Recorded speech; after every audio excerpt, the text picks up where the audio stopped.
क्या हो गया? क्या हो गया ये? क्यों मर गया तू?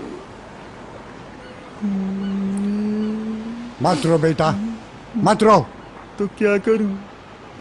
आज मेरी पहली डेथ एनिवर्सरी है। 1 साल से यहाँ लेटा हुआ हूँ। बीवी की याद सताती है। कोई बात नहीं, 1-2 साल में वो भी आ जाएगी। रोते नहीं, मुझे देख।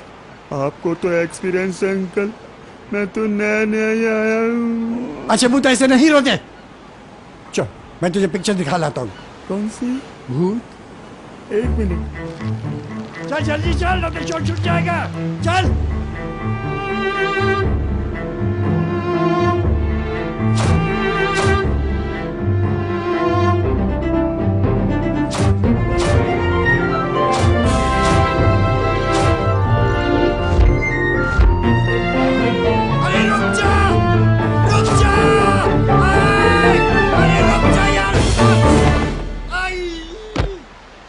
अरे भूत के बच्चे, फिर मर गया।